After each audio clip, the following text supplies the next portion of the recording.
महाभारत के युद्ध के समय श्री कृष्ण ने अर्जुन को इंद्रियों पर संयम रखने का उपदेश दिया था।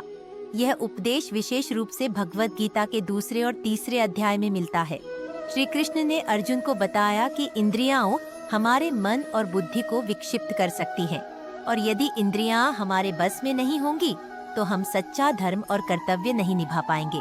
श्री कृष्ण ने भगवत गीता में अर्जुन को इंद्रियों को वश में रखने का महत्वपूर्ण उपदेश दिया है।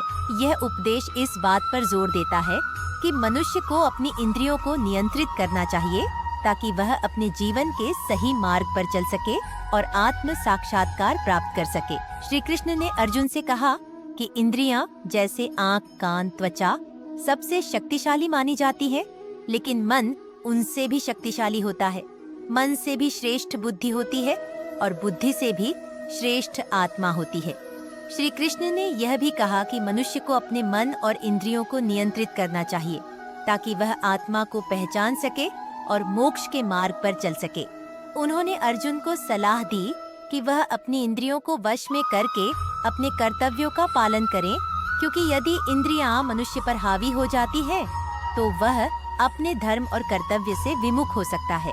श्री कृष्ण ने अर्जुन को बताया कि मनुष्य को अपनी इंद्रियों को वश में करना चाहिए, क्योंकि अगर इंद्रियां मनुष्य पर हावी हो जाती हैं तो वे उसे उसके धर्म और कर्तव्यों से भटका सकती हैं। मन और इंद्रियां व्यक्ति को भोग और इच्छाओं की ओर खींचती हैं, जिससे वह सही मार्ग से विचलित हो सकता है। इंद्रियों पर नियंत्रण रखकर ही मनुष्य अपने जीवन का उच्चतम उद्देश्य प्राप्त कर सकता है। भगवान श्री कृष्ण ने अर्जुन से यह भी कहा कि हे अर्जुन, सबसे पहले इंद्रियों को वश में करो और इस ज्ञान एवं विज्ञान को नष्ट करने वाले पाप को समाप्त कर दो।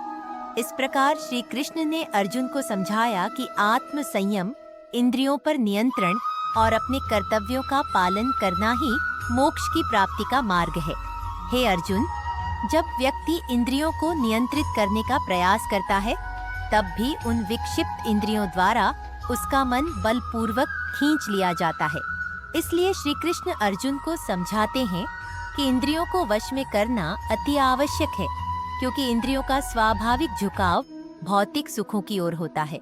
यदि इंद्रियों को नियंत्रित किया जाए तो मनुष्य सही तरीके से अपने जीवन में धर्म और कर्तव्यों का पालन कर सकता है और आत्म साक्षात्कार की दिशा में आगे बढ़ सकता है।